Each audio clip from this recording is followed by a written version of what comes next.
గత ప్రభుత్వం గౌరవ శాసనసభను అగౌరవపరిచిందన్నారు సీఎం చంద్రబాబు. బూతులు తిట్టేందుకు వ్యక్తిత్వ హననం, అవమానాలు, దాడులకు వేదికగా నాటి సభ నిలిచిందన్నారు. తనను, తన కుటుంబ సభ్యుల్ని ఎంతో అవమానించినా కనీసం మాట్లాడే అవకాశం కూడా ఇవ్వలేదన్నారు. అందుకే మళ్లీ ముఖ్యమంత్రిగానే గౌరవ సభకు వస్తానని శపథం చేసి బయటకు వెళ్లిపోయి శపథం నెరవేర్చుకున్నానని తెలిపారు.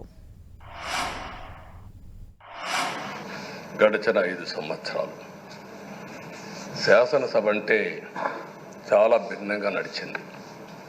ఎంతో పవిత్రమైన శాసనసభను గత ప్రభుత్వం ఒక వికృతమైన పోకడలు, నీచ రాజకీయాలు, వ్యక్తిత్వ హననానికి ఒక వేదికగా చేశారు.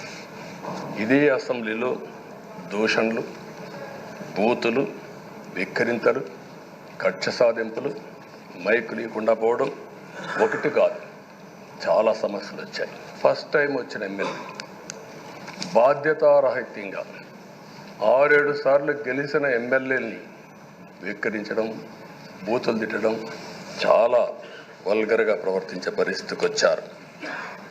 ఆ రోజు ప్రభుత్వం యొక్క వైఫల్యాల్ని క్వశ్చన్ చేస్తే వాళ్ళపైన సభలోనే దాడి చేయడం, నీచంగా మాట్లాడడం, వాళ్ళ మనోభావాలు దెబ్బతీయడం, ఇవన్నీ చేసే పరిస్థితికి వచ్చారు.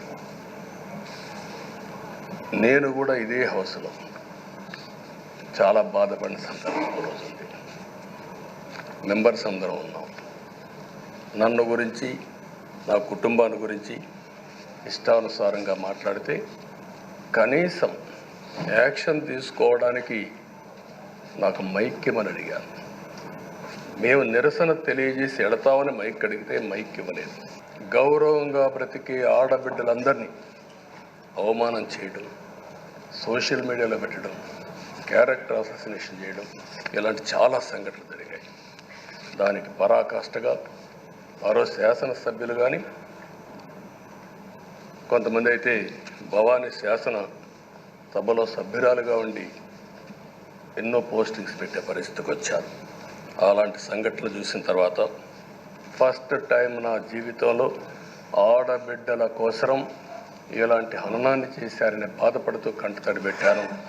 ఆ రోజే అనుకున్నా, ఇలాంటి పార్టీ ఈ రాష్ట్రానికి అరిష్టం, ఇలాంటి వ్యక్తిత్వం ఉండకూడదు.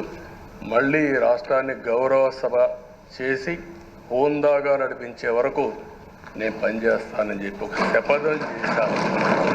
ఆ శపథం ప్రకారమే ప్రజలు గెలిపించారు, వచ్చాను.